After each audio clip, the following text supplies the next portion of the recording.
Chapter 4. The Road to Ramsey's. In the small inn which Carl reached after a short walk, and which was merely a last little eating-house for New York car and lorry drivers, and so very seldom used as a night lodging, he asked for the cheapest bed that could be had, since he thought he had better begin to save at once.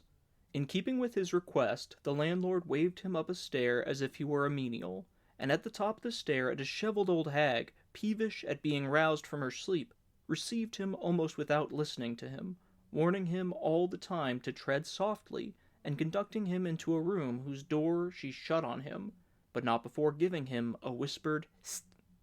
Carl could not make out at first whether the window curtains had merely been drawn, or whether there was no window in the room at all. It was so dark, but in the end he noticed a skylight, whose covering he drew aside, whereupon a little light came in. There were 2 beds in the room, both of them already occupied. He saw 2 young men lying there in a heavy sleep. They did not look very trustworthy, chiefly because, without any understandable reason, they were sleeping in their clothes. One of them actually had his boots on. At the moment when Carl uncovered the skylight, one of the sleepers raised his arms and legs a little way in the air, which was such a curious sight that in spite of his cares, Carl laughed to himself. He soon realized that, quite apart from the absence of anything to sleep on, there being neither a couch nor a sofa, he would not be able to get any sleep here, since he could not risk losing his newly recovered box and the money he was carrying on him. But he did not want to go away either, for he did not know how he was to get past the old woman and the landlord if he left the house so soon. After all, he was perhaps just as safe here as on the open road. It was certainly strange that no sign of luggage was to be seen in the whole room, so far as he could make out in the half-light. But perhaps, indeed very probably, the 2 young men were servants who had to get up early because of the boarders, and for that reason slept with their clothes on. In that case it was no great honor, certainly, to sleep in their room, but it was all the less risky. Yet he must not fall asleep on any account, until he was certain of this beyond all doubt. Under the bed a candle was standing, along with matches. Carl softly crept over and fetched them.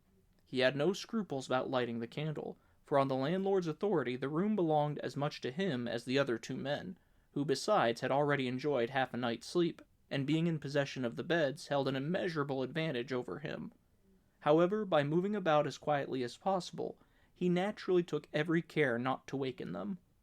First of all he wanted to examine his box, so as to survey his things, of which by this time he had only a vague memory, and the most precious of which might well have disappeared. For once Schubel got his hands on anything, there was little hope that you would get it back unscathed. Of course, he might have been counting on a big tip from Uncle Jacob, but on the other hand, if anything were missing, he could easily shift the blame onto the original guardian of the box, Mr. Butterbaum. Carl's first glance inside the box horrified him. How many hours had he spent during the voyage in arranging and rearranging the things in this box, and now everything was in such wild confusion that as soon as he turned the key the lid sprang up of itself. But soon he realized to his delight that the sole cause of the disorder was that someone had added the suit he had worn during the voyage, which the box, of course, was not intended to hold. Not the slightest thing was missing. In the secret pocket of his jacket he found not only his passport, but also the money which his parents had given him, so that, including what he had upon him, he was amply furnished with money for the time being. Even the underclothes which he had worn on arriving were there, freshly washed and ironed. He at once put his watch and his money in the trusty secret pocket. The only regrettable thing was that the Veronese salami, which was still there too, had bestowed its smell upon everything else. If he could not find some way of eliminating that smell, he had every prospect of walking about for months enveloped in it. As he was searching for some things at the very bottom, a pocket Bible, some letter paper, and some photographs of his parents, the cap fell from his head into the box. In its old surroundings he recognized it at once. It was his own cap, the cap which his mother had given him to wear during the voyage. All the same, out of prudence, he had not worn the cap on the boat, for he knew that in America everybody wore caps instead of hats, so that he did not want to wear his cap out before arriving, and Mr. Green had used it simply to make a fool of him. Could Uncle Jacob have instructed him to do that as well? And with an involuntary, wrathful movement he gripped the lid of the box, which shut with a bang. Now there was no help for it. The 2 sleepers were aroused. First of them stretched and yawned, and then the other immediately followed suit. Almost all the contents of the box were lying in a heap on the table. If these men were thieves, they merely had to walk across the room and take what they fancied. Both to forestall this possibility and to know where he stood, Carl went over with the candle in his hand to the beds and explained how he happened to be there. They did not seem to have expected any explanation, for, still far too sleepy to talk, they merely gazed at him without any sign of surprise. They were both young men, but heavy work or poverty had prematurely sharpened the bones of their faces. Unkempt beards hung from their chins. Their hair, which had not been cut for a very long time, lay matted on their heads, and they rubbed and knuckled their deep-set eyes, still heavy with sleep. Carl resolved to take every advantage of their momentary weakness, and so he said, "My name is Karl Rossmann, and I am German. Please tell me, as we are occupying the same room, what are your names, and what country you came from? I may as well say that I didn't expect a share of your beds, for I was late in arriving, and in any case I have no intention of sleeping. And if you mustn't draw the wrong conclusions from the good suit I have on, I am quite poor and without any prospects." The smaller of the two men, the one with his boots on, indicating by his arms, legs, and general demeanor that he was not interested in all this and had no time for such remarks, lay down again and immediately went to sleep. The other, a dark-skinned man, also lay down again, but before falling asleep said with a languid wave of the hand, "That chap there is called Robinson, and he's an Irishman. I'm called Delmarsh, and I'm a Frenchman. Now please be quiet." Scarcely had he said this, when with a great puff he blew out Carl's candle and fell back on the pillow. "Well, that danger is averted for the moment," Carl told himself, turning back onto the table. If their sleepiness was not a pretext, everything was all right. The only disagreeable thing was that one of them was an Irishman.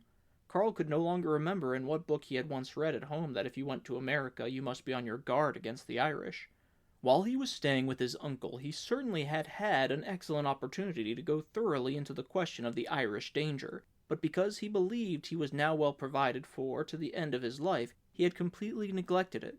So he resolved that he would at least have a good look at this Irishman, by the help of the candle which he lit again, and found that the man really looked more bearable than the Frenchman.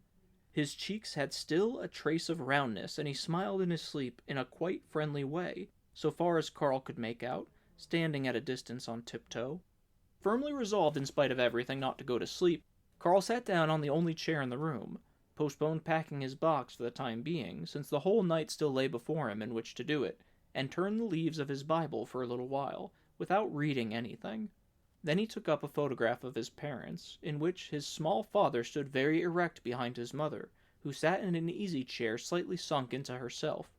One of his father's hands lay on the back of the chair. The other, which was clenched to a fist, rested on a picture book lying open on a fragile table beside him. There was another photograph in which Carl had been included together with his parents. In it his father and mother were eyeing him sharply, while he was staring at the camera, as the photographer bade him. But he had not taken this photograph with him on the voyage. He gazed all the more attentively now at the one lying before him, and tried to catch his father's eye from various angles, but his father refused to come to life, no matter how much his expression was modified by shifting the candle into different positions, nor did his thick, horizontal mustache look in the least real. It was not a good photograph. His mother, however, had come out better. Her mouth was twisted as if she had been hurt, and was forcing herself to smile. It seemed to Carl that anyone who saw the photograph must be so forcibly struck with this that he would begin immediately to think it an exaggerated, not to say foolish, interpretation.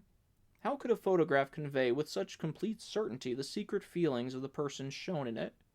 And he looked away from the photograph for a little while. When he glanced at it again, he noticed his mother's hand, which dropped from the arm of the chair in the foreground, near enough to kiss. He wondered if it might not be better to write his parents, as both of them, and his father very strictly on leaving him at Hamburg, had enjoined him. On that terrible evening when his mother, standing by the window, had told him he was to go to America, he had made a fixed resolution never to write. But what did the resolve of an inexperienced boy matter here, in these new surroundings? He might as well have vowed then that 2 months in America would see him commanding the American militia, instead of him being here in a garret beside 2 vagrants, in an eating-house outside New York, the right place for him, too, as he could not but admit. And with a smile he scrutinized his parents' faces as if to read them whether they still wanted to hear news of their son. Thus preoccupied, he soon became aware that he was very tired after all, and would scarcely manage to keep awake all night. The photograph fell from his hands, and he laid his face on it, finding the coolness pleasant to his cheek, and with a comfortable feeling he fell asleep. As he awakened early in the morning by someone tickling him under the armpit, it was the Frenchman who had taken that liberty, but the Irishman too was standing beside Carl's table, and both were staring at him with no less interest than he had shown in them during the night. Carl was not surprised that in getting up they had not wakened him. There was no need to impute evil intentions to their stealthy movements, for he had been sleeping heavily, and they had not had much to do in the way of dressing, or, from all appearances, of washing either. Now they introduced themselves properly, with a certain formality, and Carl learned that they were both mechanics who had been out of work for a long time in New York, and so come down in the world considerably. In proof of this, Robinson unbuttoned his jacket to show that he had no shirt on, but one might have guessed that from the loose fit of the collar, which was merely fastened to the neck of his jacket.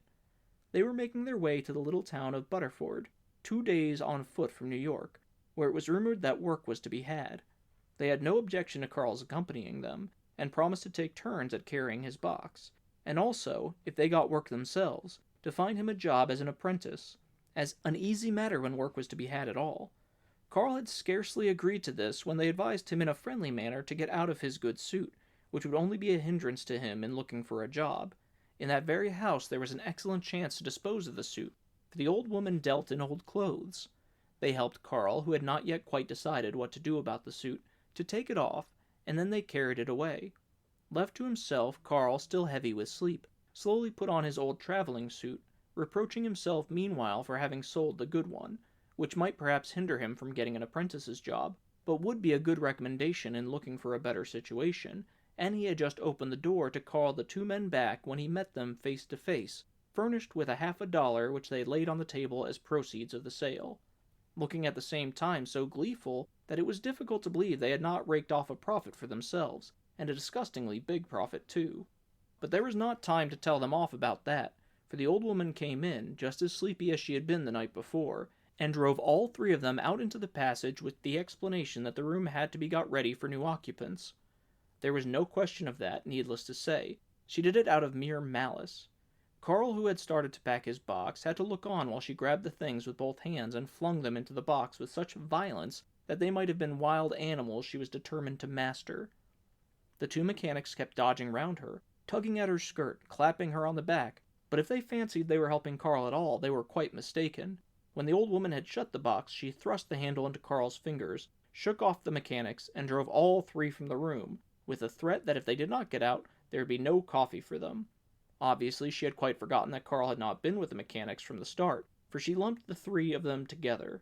After all, the mechanics had sold her Carl's suit, which argued a certain solidarity. They had to walk up and down the passage for a long time, and the Frenchman, who had taken Carl by the arm, swore with great fluency, threatening to knock down the landlord if he dared to show himself, and furiously beating his clenched fists together, as if in preparation for the encounter. At last an innocent little boy appeared, who was so small they had to stand on tiptoe to hand the coffee can to the Frenchman. Unluckily, there was nothing but a can, and they could not make the boy understand that glasses were also needed. So only one of them could drink at a time, while the other 2 stood by and waited.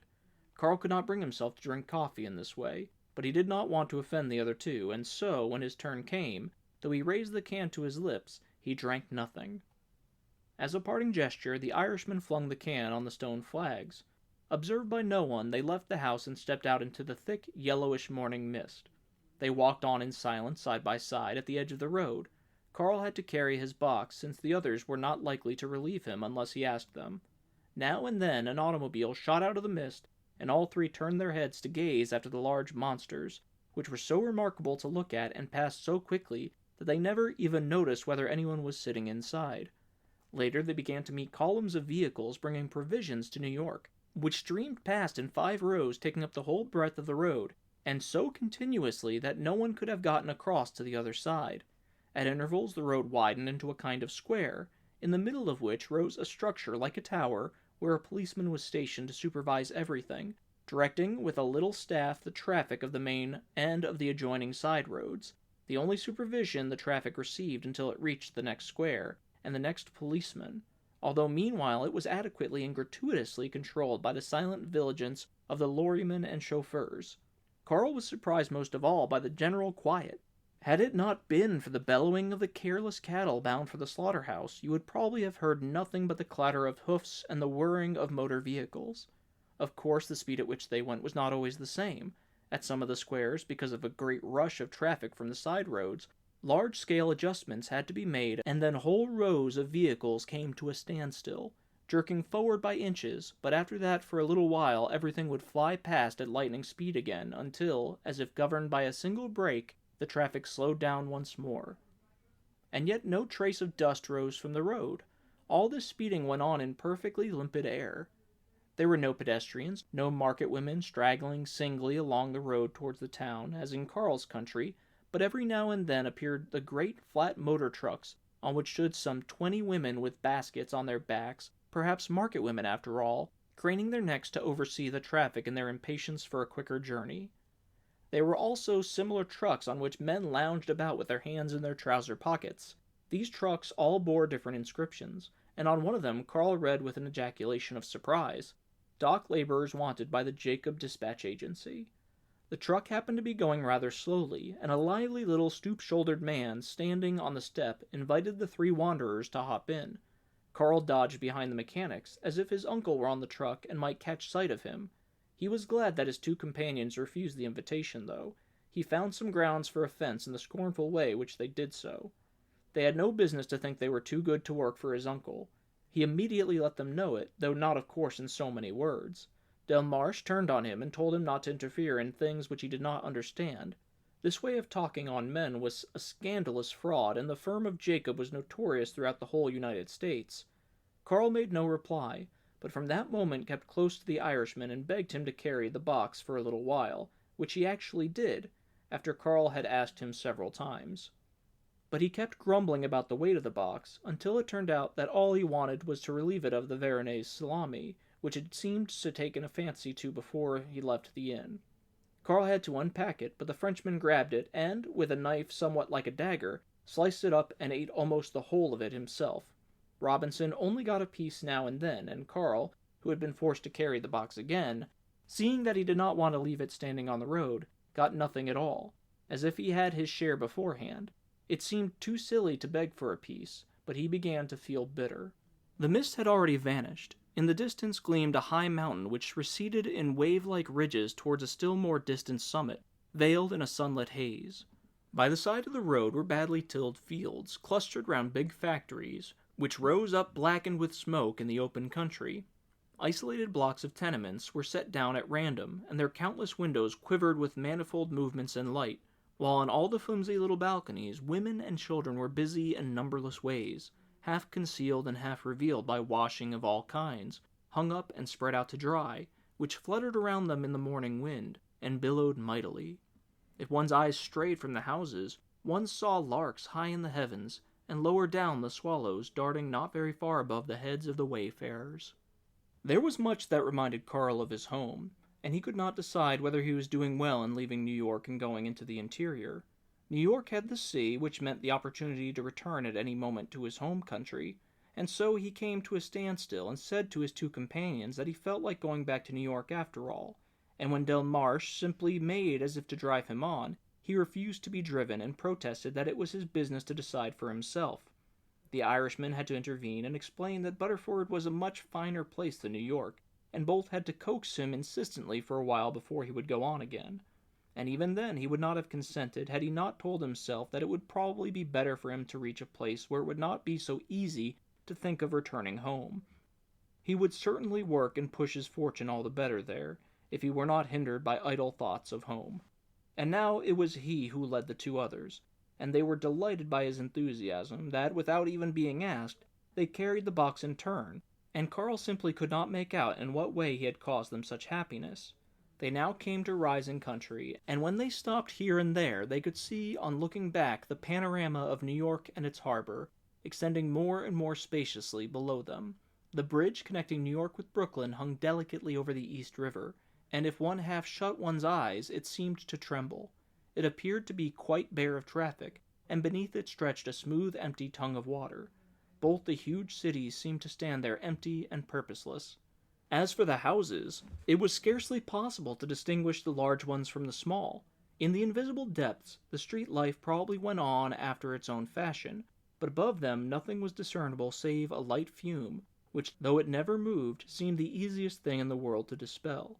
Even to the harbor, the greatest in the world, peace had returned, and only now and then, probably influenced by some memory of an earlier view close at hand, did one fancy that one saw a ship cutting into the water for a little distance. But one could not follow it for long. It escaped one's eyes and was no more to be found. Delmarsh and Robinson clearly saw much more. They pointed to right and left, and their outstretched hands gestured over squares and gardens which they named by their names. They could not understand how Carl could stay for 2 months in New York, and yet hardly see anything of the city but one street, and they promised, when they had made enough money in Butterford, to take him to New York with them and show him all the sights worth seeing, above all, of course, the places where you could enjoy yourself to your heart's content. Thinking that, Robinson began to sing at the top of his voice a song which Delmarsh accompanied by clapping his hands. Carl recognized it as an operatic melody of his own country, which pleased him more in the English version than it had ever pleased him before at home.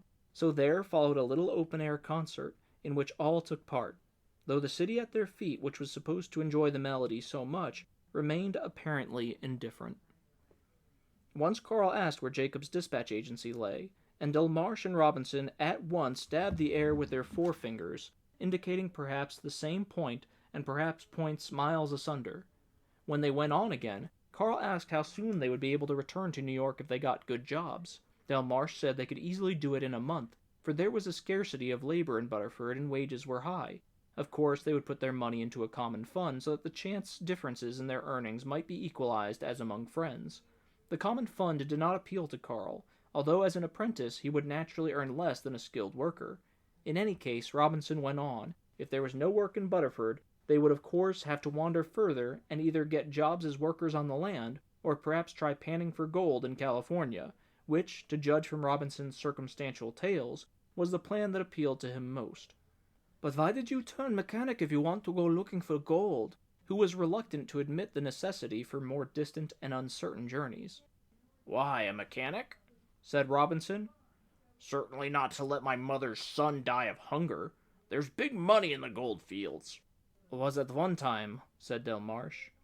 "Still is," said Robinson, and he told of countless people he knew had grown rich there, who were still there, but of course did not need to lift a finger now, yet for old friendship's sake would help him to wealth and any friends of his too, naturally. "We'll squeeze jobs out of Butterford, all right," said Delmarsh, and in saying this he uttered Carl's dearest wish, yet it could hardly be called a confident statement. During the day they stopped only once at an eating-house, and in front of it in the open air, at a table which to Carl's eyes seemed to be made of iron, ate almost raw flesh, which could not be cut but only hacked with their knives and forks. The bread was baked in a cylindrical shape, and in each of the loaves was stuck a long knife. With this meal a black liquor was supplied, which burnt one's throat, but Delmarsh and Robinson liked it, and they kept raising their glasses to the fulfillment of various toasts, clinking them together high in the air for a minute at a time. At a neighboring table workmen in lime-stained blouses were sitting, all drinking the same liquor. Cars passing in great numbers flung swaths of dust over the table. Enormous newspapers were being handed round, and there was an excited talk of a strike among the building workers. The name of Mac was often mentioned. Carl inquired regarding him, and learned that he was the father of the Mac he knew, and the greatest building contractor in New York. The strike was supposed to be costing him millions, and possibly endangering his financial position. Carl did not believe a word of what was said by these badly informed and spiteful people. The meal was spoiled even more for Carl by the doubt in his mind how it was going to be paid for. The natural thing would have been for each to pay his shot, but both Delmarsh and Robinson casually remarked that the price of their last night's lodging had emptied their pockets. Watch, ring, or anything else that could be sold was to be seen on neither of them, and Carl could hardly point out that they had lined their pockets over the sale of his suit. That would be an insult, and goodbye forever. But the astonishing thing was that neither Delmarsh nor Robinson bothered themselves about the payment. On the contrary, they were in such good spirits that they kept trying to make up to the waitress, who moved with heavy stateliness from table to table. Her hair was loosened at the sides and tumbled over her brow and cheeks. She kept putting it back by pushing it up with her hand. At last, just when they thought they were going to get a friendly word from her, she came up to their table, planted both hands on it, and asked, "Who's paying?" Never did hands shoot out more quickly than those of Delmarsh and Robinson as they pointed at Carl. Carl was not taken aback, for he had foreseen this, and he saw no harm in paying a trifling bill for his comrades, from whom he expected assistance in turn, although it would certainly have been more decent of them to discuss the matter frankly before the crucial moment. All that troubled him was that he would first have to fish the money out of the secret pocket. His original intention had been to save up his money in case of extreme need, and for the time being to put himself, as it were, on a level with his friends. The advantage which he held over them through possessing that money, and above all through concealing it, was easily outweighed by the fact that they had lived in America since their childhood, that they had ample skill and experience for wage earning, and finally that they were not accustomed to anything better than their present circumstances. Carl's original intention to save his money, then, need not be affected by his paying the bill now, since after all, he could spare $0.25. He could simply lay a quarter on the table and tell them that was all he had, and that he was willing to part with it to get them all to Butterford. For a journey on foot a quarter should be ample, but he did not know whether he had enough small change, and anyhow his change was beside the wad of banknotes in the recesses of his secret pocket, where it was difficult to get hold of anything without emptying the whole lot on the table. Besides, it was quite unnecessary for his companions to know anything about the secret pocket at all. By good luck, however, his friends seemed to be much more interested in the waitress than in how Carl was to produce the money for the bill. Delmarsh, under cover of asking her to make out the bill, had lured her in between himself and Robinson, and the only way in which she could repel their familiarities was by pushing their faces away with the flat of her hand. Meantime, sweating with the effort, Carl had gathered in one hand under the table the money he felt for and extracted coin by coin from the secret pocket with the other. At long last, although he was not yet familiar with American money, he judged that he had enough small coins to make up the sum, and laid them all on the table. The clink of the money at once put an end to all by-play. To Carl's annoyance and to the general surprise, it turned out that almost a whole $1 was lying there. No one asked why Carl had said nothing about this money, which would have been sufficient for a comfortable railway journey to Butterford, yet Carl felt deeply embarrassed all the same. After paying the bill, he slowly pocketed the coins again, but from his very fingers Delmarsh snatched one of them, as a special tip for the waitress, whom he embraced ardently with one hand while giving her the coin with the other. Carl felt grateful to them for not saying anything about his money as they walked away together, and for the while he actually considered confessing his whole wealth to them, but then refrained because he could not find a suitable opportunity. Towards evening they came to a more rustic, fertile neighborhood. All around they could see endless fields stretching across gentle hills in their first green. Rich country villas bordered the road on either side, and for hours they walked between gilded garden railings. Several times they crossed the same slow stream, and often they heard above the trains thundering over the lofty viaducts. The sun was just setting behind the level edge of the distant woods when they mounted a gentle rise crowned with a clump of trees and flung themselves on the grass so as to rest from their travels. Delmarsh and Robinson lay flat and stretched themselves mightily.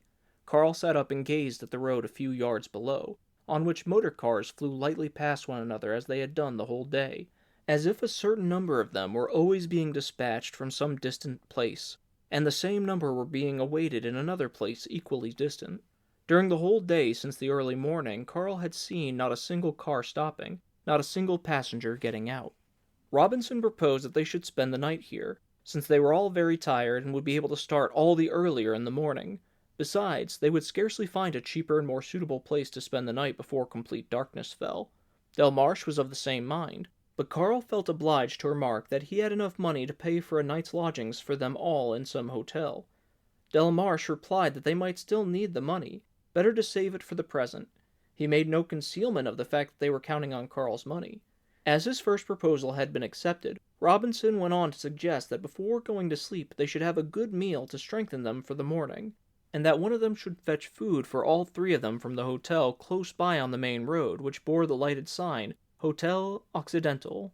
As he was the youngest and nobody else offered to go, Carl had no hesitation in volunteering for the job, and after the others had announced that they wanted bacon, bread, and beer, he went across to the hotel.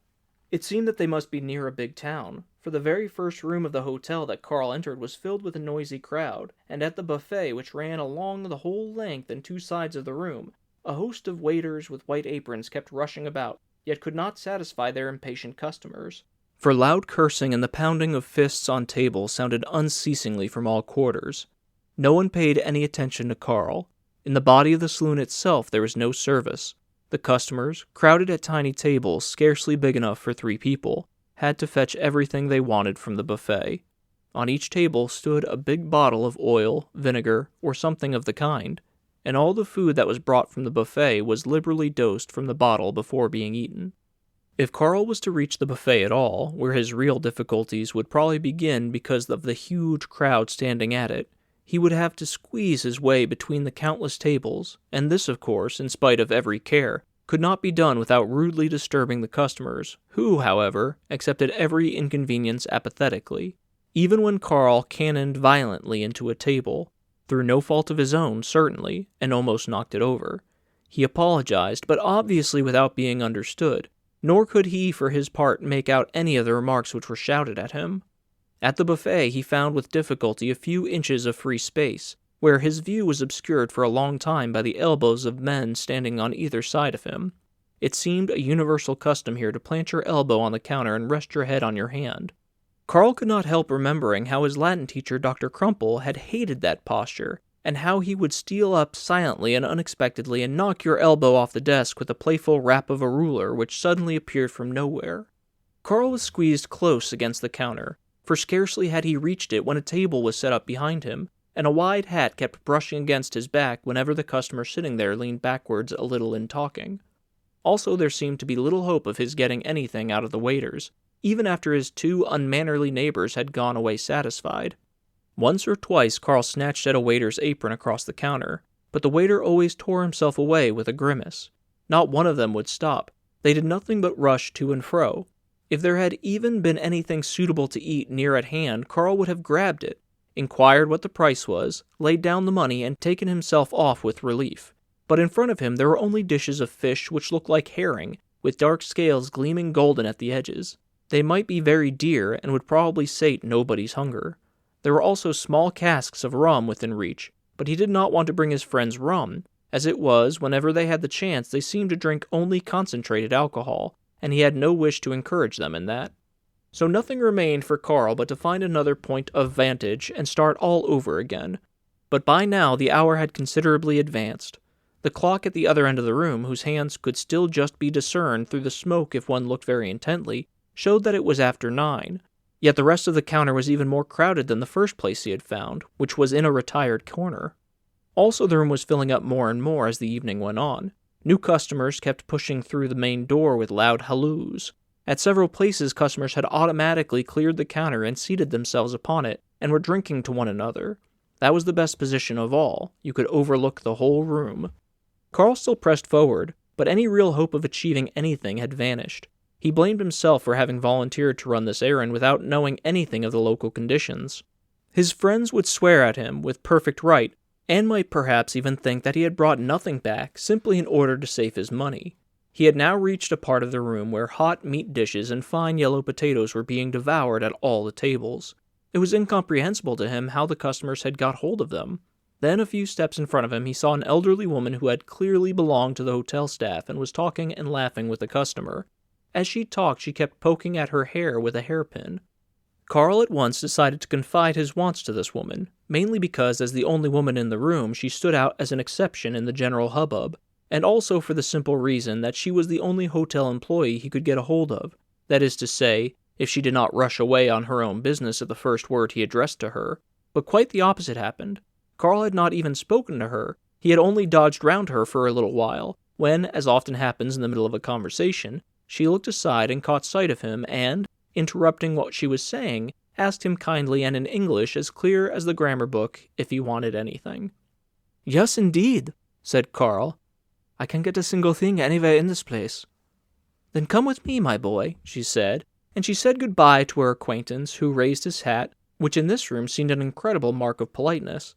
Then taking Carl by the hand, she went up to the counter, pushed a customer aside, lifted a flap door, went along a passage behind the counter where they had to sidestep the tirelessly rushing waiters, and opened a double door concealed in the wall, which led straight into a large, cool storeroom. "You'll have to know the workings of these places," Carl said to himself. "Well now, what do you want?" she asked, bending down to him kindly. She was very fat, so that her body quivered, but by comparison her face was almost delicately modeled. Carl felt almost tempted, gazing at the great variety of eatables neatly set out on the shelves and tables, to invent a more elegant supper on the spur of the moment, and order that instead, especially as he might get it more cheaply from this influential lady. But in the end he mentioned nothing but bacon, bread, and beer after all, as he could not think of anything more suitable. "Nothing more?" asked the woman. "No thanks," said Carl, "but enough for 3 people." When the woman inquired who the 2 others were, Carl told her in a few brief words about his companions. He felt glad to be asked some questions. "But that's prison fare," said the woman, obviously expecting Carl to order something else. But Carl was now afraid that she might bestow the food on him as a gift and refused to accept any money, and so he kept silent.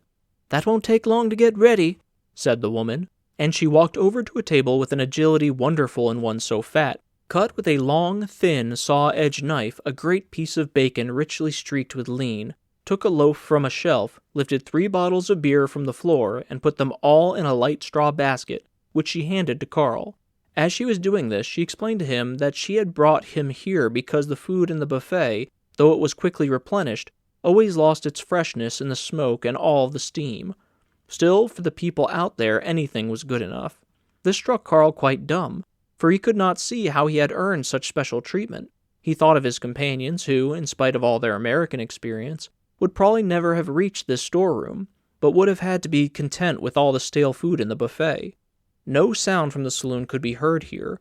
The walls must be very thick to keep this vaulted chamber so cool. Carl had already been holding the straw basket in his hand for some time, yet he thought neither of paying nor going away. Not until the woman made to put in the basket, as an extra, a bottle similar to those standing on the table outside, did he make a move, refusing it with a shiver. "Have you got much further to go?" asked the woman.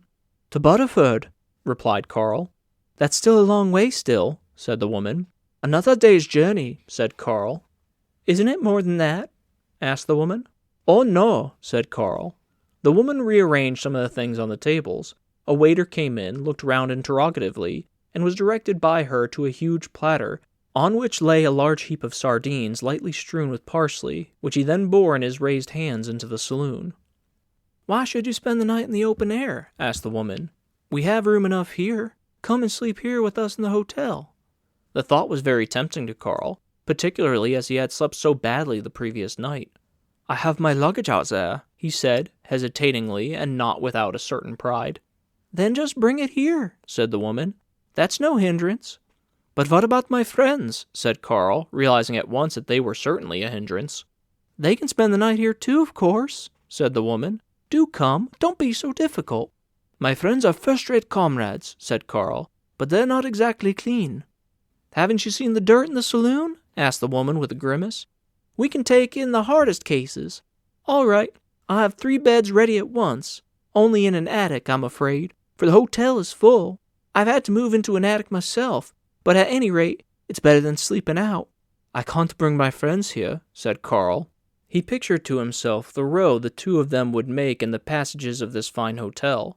Robinson would dirty everything, and Delmarsh would not fail to molest the woman herself. "I don't see why that should be possible," said she, "but if you insist on it, then leave your friends behind and come without them." "That wouldn't do," said Carl. "They're my friends, and I must stick to them." "You're very obstinate," said the woman, turning her eyes away.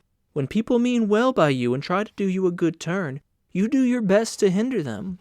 Carl realized all this, but he saw no way out, so he merely said, "My best thanks to you for your kindness." Then he remembered that he had not paid her yet, and he asked what he owed. "You can pay me when you bring the basket back," said the woman. "I must have it tomorrow morning at the latest." "Thank you," said Carl. She opened a door which led straight into the open air and said, as he stepped out with a bow, "Good night, but you're not doing the right thing." He was already a few yards away when she cried after him again, "Till tomorrow morning."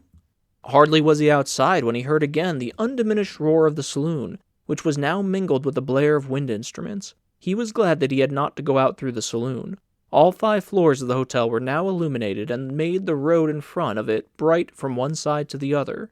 Automobiles were still careering along the road, although more intermittently, looming into sight more rapidly than by day, feeling for the road before them with the white beams of their headlights, which paled as they crossed the lighted zone of the hotel only to blaze out again as they rushed into the farther darkness.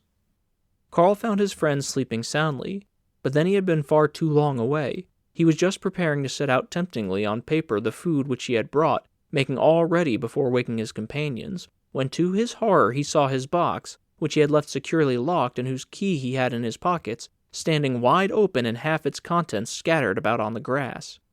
"Get up!" he cried. "There have been thieves here, and you lying sleeping?" "Why, is anything missing?" asked Delmarche. Robinson was not quite awake, yet his hand was already reaching toward the beer.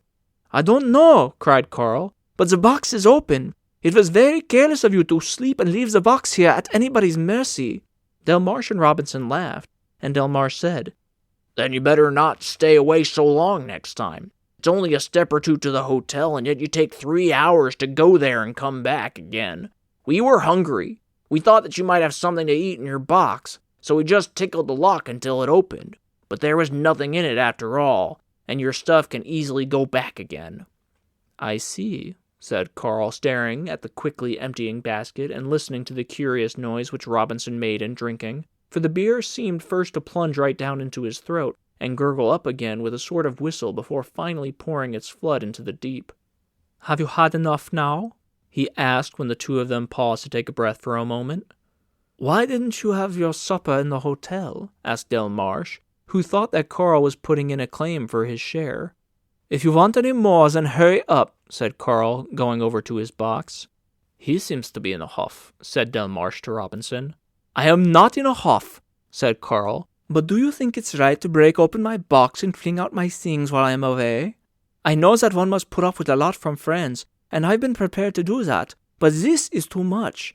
I'm going to spend the night in the hotel. I'm not going with you to Butterford. Finish your supper quickly. I've got to take the basket back." "Just listen to him, Robinson," said Delmarche. "That's a fine way of talking. He is a German, all right.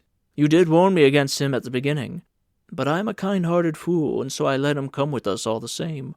We've given him our confidence. We've dragged him with us all day and lost half a day at least on his account. And now, just because he's chummed up with somebody in the hotel, he gives us the go-by.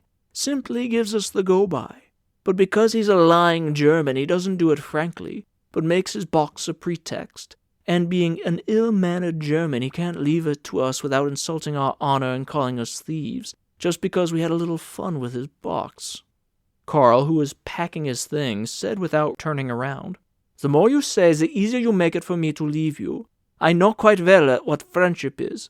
I've had friends in Europe too, and none of them can accuse me of ever behaving falsely or meanly to him. I'm not in touch with them now, naturally, but if I ever go back to Europe again, they'll all be glad to see me, and they'll welcome me at once as a friend. As for you, Delmarche and Robinson, I am supposed to have betrayed you. Am I, after you were so kind, and I'll never forget that, as to let me join up with you and have a chance at an apprentice's job in Butterford. But that isn't how it is at all. I think none the less of you because you own nothing, but you grudge me my few possessions and try to humiliate me because of them, and that I cannot endure. And you break open my box and offer no word of excuse, but abuse me instead, and my people as well, and that simply makes it impossible for me to stay with you. All the same, this doesn't really apply to you, Robinson. I have nothing against you except that you are far too dependent on Delmarche." "So now we see," said Delmarche, stepping over to Carl and giving him a slight push, as if to insist on his attention. "So now we see you at last in your true colors. All day you've trotted behind me, hanging on my coat-tails and doing whatever I did and keeping as quiet as a mouse. But now that somebody in the hotel's backing you up, you begin to throw your weight around. You're a little twister, and I'm not so sure we're going to put up with that kind of thing. I'm not so sure we aren't going to make you pay for what you've learned by watching us today. We envy him, Robinson. Envy him, he says, because of his possessions. One day's work in Butterford, not to mention California, and we'll have 10 times as much as anything you've shown us yet, or anything you've got hidden in the lining of that coat, so keep your tongue quiet." Carl had risen from his box and saw Robinson also advancing upon him, still sleepy but a little enlivened by the beer. "If I stay here longer," he said, "I'll maybe get some more surprises. It seems to me you want to beat me up." Nobody's patience lasts forever, says Robinson. You'd better keep out of it, Robinson, said Carl without taking his eyes from Delmarsh. In your heart you know that I'm right, but you've got to make a show of agreeing with Delmarsh. Are you maybe thinking of bribing him? Asked Delmarsh. Never occurred to me, said Carl. I'll be glad to be going, and I want to have nothing more to do with either of you. There's only one more thing that I want to say. You have reproached me for having money and concealing it from you. Granted, that's true. Wasn't it the right thing to do with people I had known for only a few hours? And isn't the way you're carrying on now proof of how right I was? Keep quiet, said Delmarsh to Robinson, though Robinson had not moved. Then he said to Carl, Seeing that you're making such a parade of honesty, why not stretch your honesty a little further now that we're having a friendly heart-to-heart, and tell us why you really want to go to the hotel? Carl had to take a step back over the box. Delmarsh had pushed up so close to him. But Delmarsh was not to be deflected. He kicked the box aside, took another step forward, planting his foot on a white dicky that had been left lying on the grass, and repeated his question. As if in answer, a man with a powerful flashlamp climbed up from the road toward the group. It was one of the waiters from the hotel. As soon as he caught sight of Carl, he said, I've been looking for you for nearly half an hour. I've been hunting through all the bushes on both sides of the road. The manager has sent me to tell you that she needs that straw basket she lent you. Yeah, it is, said Carl, in a voice trembling with agitation. Delmarsh and Robinson had drawn aside in pretended humility, as they always did when decent-looking strangers appeared. The waiter picked up the basket and said, The manageress also told me to ask you whether you hadn't changed your mind and would like to sleep in the hotel after all. The other two gentlemen would be welcome too, if you care to bring them with you. The beds are all ready for you. It's warm enough tonight, but it's far from safe to sleep in this place. You'll often come across snakes. Since the manageress is so kind, I'll accept her invitation after all, said Carl, and waited for his companions to say something. But Robinson stood there quite dumb, and Delmarsh was looking up at the stars with his hands in his trouser pockets. Both were obviously expecting Carl to take them with him without further ado. In that case, said the waiter, I have orders to take you to the hotel and carry your luggage there. Then please wait a moment, said Carl, bending down to put in his box the few things that were still lying about. Suddenly he straightened himself. The photograph, which had been lying on the very top, was missing and nowhere to be found. Everything else was there except the photograph. I can't find the photograph, he said to Delmarsh imploringly. What photograph? Asked Delmarsh. The photograph of my parents, said Carl. We haven't seen any photograph in the box, Mr. Rossman, said Robinson. But that's quite impossible, said Carl, and his beseeching glances brought the waiter nearer. It was lying on top, and now it's gone. I do wish you hadn't played about with my box. We're not making any mistake, said Delmarsh. There was no photograph in the box. It was more important to me than all the other things in that box, said Carl to the waiter, who was walking about looking in the grass. For it's irreplaceable. I can't get another one. And when the waiter gave up the hopeless search, Carl added, It was the only photograph of my parents that I possessed. Then the waiter said aloud, without any attempt to mitigate the words, Maybe we could run through these gentlemen's pockets. Yes, Carl said at once. I must find the photograph. But before searching their pockets, let me say this, that whoever gives me the photograph of his own accord can have my box and everything in it.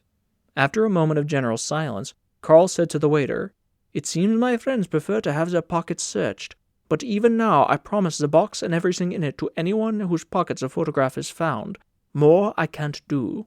The waiter immediately set about searching Delmarsh, who seemed to him more difficult to handle than Robinson, whom he left to Carl. He impressed upon Carl that they must both be searched simultaneously, otherwise one of them might get rid of the photograph unobserved. As soon as he put his hands into Robinson's pocket, Carl found a scarf belonging to himself, but he refrained from taking it and called to the waiter, Whatever you find on Delmarsh, let him keep it. I want nothing but the photograph. Only the photograph. In searching the breast pocket of Robinson's coat, Carl had came in contact with the man's hot, flabby chest, and he became aware that he might be doing his companions a great injustice. That made him hurry as fast as he could, but all was in vain. No photograph was to be found either on Robinson or Delmarsh. It's no good, said the waiter. They have probably torn up the photograph and flung the pieces away, said Carl. I thought they were my friends, but in their hearts they only wished me ill. Not so much Robinson. It would never have occurred to him that I set such a store on the photograph. That's more like Delmarche. Carl could now see only the waiter, whose flash lamp lit up only a tiny circle, while everything else, including Delmarche and Robinson, lay in deep darkness. There was naturally no question now of the two men going to the hotel with Carl. The waiter swung the box on his shoulder. Carl picked up the straw basket, and they set off. Carl had already reached the road when, starting out of his thoughts, he stopped and shouted up into the darkness. "Listen to me! If either of you has the photograph and will bring it to me at the hotel, he can still have the box, and I swear that I won't make any charge against him." No actual answer came. Only a stifled word could be heard, the beginning of a shout from Robinson, whose mouth was obviously stopped at once by Delmarche. Carl waited for a long time, in case the men above him might change their minds. He shouted twice at intervals, "I'm still here," but no sound came in reply, except a stone rolled down the slope, perhaps a chance stone, perhaps a badly aimed throw.